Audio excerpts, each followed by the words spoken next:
او څومره خرچې چې یو انسان په مور پلار باندې کوي دومره الله سبحانه وتعالی د هغه په ژوند کې برکت اچوي د هغه په مال کې برکت اچوي. تاسو که چېرته د خرچو یو لیست جوړوئ یا یو خبر هم ذهن کې ساتلي نو ټول نه اول نمبر د چا ساتئ؟ مور او پلار، چې زه به هغوی له خرچه ورکوم. او دته احسان مه ګڼه په مور پلار باندې، بلکې دا د هغوی یو حق دی په تا باندې چې ته به لازم خرچه ورکوې. او ته چې وړوکی وې او په تا باندې هغوی خرچې کړې نو هغوی څه احسان خو نه وګڼلی او نه یې په تا اثباتلې وي، په تا اثباتلې هم نه وي چې ما دا وکړو ما دا وکړو. نو دا بس بې ادبه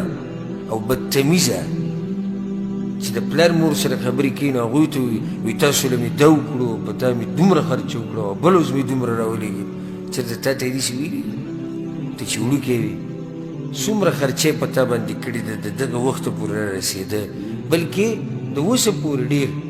په کومه ځمکه چې نسې ده ځمکه د چا ده؟ د پلار ده. کوم کور چې دی هغه پلار جوړ کړی دی، جایداد د پلار نه پاتې شوی او دی به په دې کې هم بدماشي کوي دا بدتمیزه او دا بې ادبه.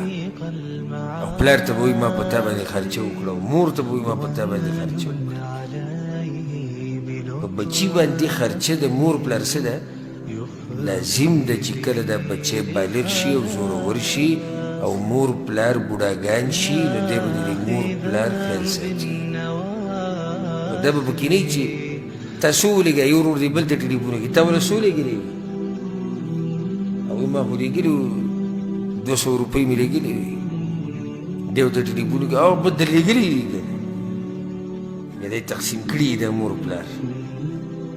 دا مور پلار یې تقسیم کړي دا یو چې 200 روپۍ ولېږي دا بل به یې نه لېږي چېرته تا داسې کړي دي چې داسې ووایي چې زما ورور پیسې لېږلي زه دې پرې له دې ښځې له خرچه نه لېږم یا زه دې بچو له خرچه نه لېږم.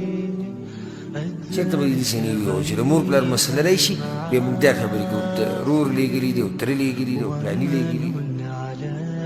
دا کیسې به نه کوې په ته حق دی حق نه ختمېدونکی حق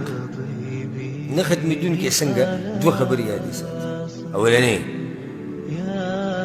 په عبدالله بن عمر رضی الله عنهما پسې یو کس راغی ورته یې وی ما خپله مور د یمن نه راوستې ده حج له مې راوستې ده او په شا کړې مو لکه حج په دې دوران کې بیا هغه مدینې ته لاړ. پخوا خو دا سفرونه ډېر ګران وي چې څوک به مکې ته لاړ بیا به پکې چېرته مدینې ته به پکې هم بیا لاړ. نو وی ما حج له هغه راوستې ده د یمن نه او د یمن نه مې په شا کړې وه او ټول حج مې په دقه شانو کو په شا کړې وه اوس د مدینې ته هم راوستې ده او بیا به یې د دې ځای نه هم په شا وړم. نو ما یې حق ادا کړو که نه وی نه تا حق ادا کړو. دا ماشوم چې وي ته چې وي د هغې په دې خېټه کې وي او ته چې به معمولي وړقېدې کومه سړیکه او دړ چې به په هغې باندې راغی ته له هغې ته هم نه یې رسېدلی. دغه شان په عمر بن خطاب رضی الله پسې یو کس راغلی امیر المؤمنین وي زما مور ده او بلکل د خوځېدو نه ده او د ړقېدو نه ده بس په کټ کې پرته یي زه یې په غېږ کې وړم راوړم او دسمات یې لم او هر څه خدمت وله زه کوم. ما یې حق ادا کړو هغه ته یې نه.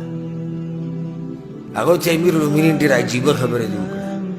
د دې مور دا حق خو په ما باندې د دې د لاسه ډېر دی که نه ځکه چې دې هم زه داسې ساتلی یم زه چې وړوکی ومه او دسمات یې له میچازو له دې به وړمه کپړې راته بدلولې خوراک مې راکړو اوس هغه کار زه هم کوم او زما دا ډېر ګران دی ځکه چې هغه عمر یې زیات دی هډوکي یې درانه دي نو څنګه ما حق ادا نه کړو حالانکې زموږ کارونه یو شی دي هغې زه په وړوکوالي کې ساتلم زه اوس په لویوالي کې ساتم پوډۍ شوي. هغه ورته ویې خبره واوره هغه داسې ده چې دې مور ستا خدمت کوو او په زړه کې ارمان و چې الله تعالی اوږد ژوند درکړي او ته یې خدمت کوې او په زړه په دې یو ګوټ کې دې دا خبره پرته ده چې کله به مري. دا فرق دی تودېږي. دې مور ته ساتلی خو سره د دې ارمانونو چې الله د دې نه غټ سړی جوړ او ته د دې مور خدمت کوې خو په زړه کې دې په یو ځای کې دا خبره هم پرته ده چې دا به کله کله به مري بعض داسې هم دي چې د مور پلار سره ډېر ښه کوي خو په زړه کې دی چې کله به د دې بوج نه خلاصېږم دومره بدبخته دی چې یعنې دې انتظار کې دی چې کله به د جنت ته دروازې بندېږي دا به د جنت دروازې دي د مور و پلار نو ما خبره دې پر راواغسته چې مور پلار دي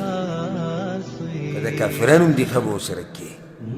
ځکه ګوره داسې کې پیغمبر صلی الله علیه وسلم اسما ته څه وویل وایي ستا مور ده د دې خیال به ساتي چې څه دنه غواړي هغه وله ورکړه ځکه سورت لقمان کې الله دا خبره ذکر کړې ده که یو انسان مسلماني او مور پلار یې کافراني الله وایي دغه خبره به وله نه منې چې کومه د دین خلاف وي وصاحبهما في الدنيا معروفا ونور به ورسره ښه کېږي صرف به وله دغه نه مني چې شرک درته ووایي یا د بېدینۍ درته ووایي دا خبره به د مور پلار نه مني خو الله وایي دنیا کې به ورسره ښه کېږي اگر که مور پلار کافران اگر که هندوان که سیکان که مشرکان هر څه خو مور پلار دی الله ورله دومره اوچت حق ورکړی دویمه خبره دا واوره یو خو دا دی نه ختمېدونکی حق دویم یو سړی د مور پلار یې مړه شو خوشحاله دی ولې خوشحاله دی زه حق نه خلاص شو مزیدي څه په مخه پیسې راولېږه بیماري م نظر مې نه لګي